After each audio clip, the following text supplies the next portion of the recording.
Good morning, boys and girls. Today's math lesson is 13-5, and you also have a quiz on that today, so make sure you do all of your math practice pages before you go online to take the quiz. So in 13-5, it is making a list using tally marks to organize your thinking for a certain set of money. Whew, that was a lot. All right, so let's break it down. You can start by making a chart that we will make a list. So let me hold up the good old T-chart that we use a lot in reading. Okay, so here's your T-chart. All right, but we're going to be doing this for money, so I need enough lines to show half dollars, quarters, dimes, nickels, and pennies. So let me draw that for you now. So I just added on to the T-chart that I already drew, and I tried to do it even, so I ended up with an extra space. Just ignore that. That could be our tally. I want you to think about morning meeting, and when we do a set of money on the board, we would do different combinations of coins to make the number of the day in money on our chalkboard or our whiteboard. So that's what we're going to be doing, but instead of drawing it out with circles and putting the amount of the money, we're just going to use tally marks on this chart to make a list. So let's start with an easy amount. Let's start with 50 cents. All right, so we want to show on here ways that we can make 50 cents with all these different coins.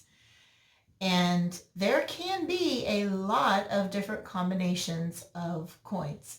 So I'm going to add some horizontal lines going across to show all of our different sets. What we have here is a chart or a grid work that we can show our list. And we have, as we go across, those are our sets of money. Like we go across on the whiteboard in morning meeting, we're going to go across to show a set of money. And instead of drawing the coins, we're going to use tally marks.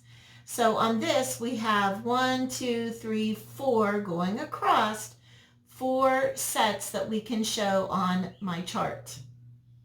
All right, so for 50 cents, how many of the half dollars would we use? That's right, just one. So put a tally mark in this box. 1 half dollar equals 50 cents. So I use that extra one to show our total.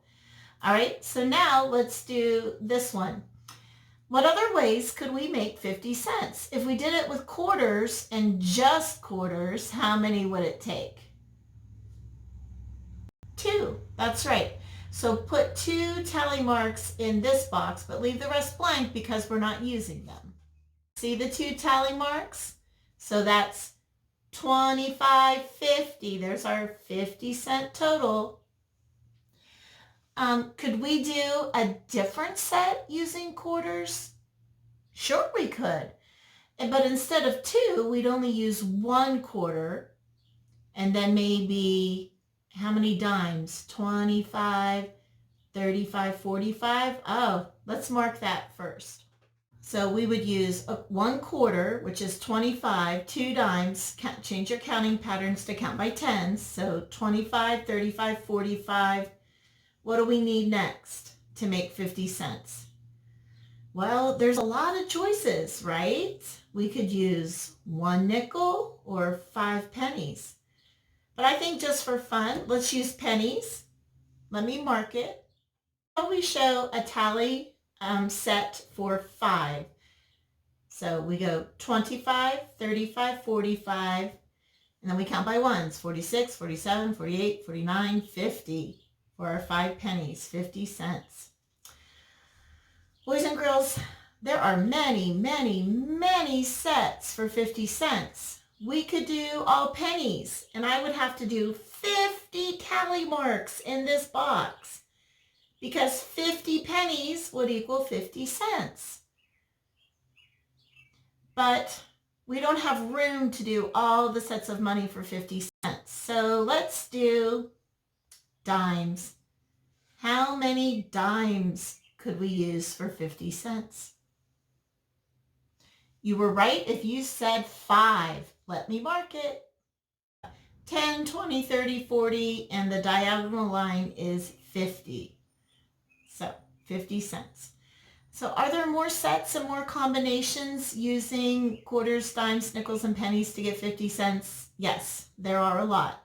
But there's only room for 4 on here, and when you do your practice pages, there's only room for a few sets. So as you have your parent or guardian check your work, everybody's could be different. If I were grading it in the classroom, I have to grade each one because everybody could have a different set of money, but as long as it would equal the 50 cents, you would get it right. So I need your parents and guardians or older siblings who are good at counting money to check your sets and your tally marks to make sure it equals what the problem is asking for on your paper. Okay, so please do your practice pages, have someone go over it with you, and then take your quiz online at pearsonrealize.com, or you can get there through your Google Classroom account. All right, thanks. I miss you guys, and we'll see you in the next video. Bye.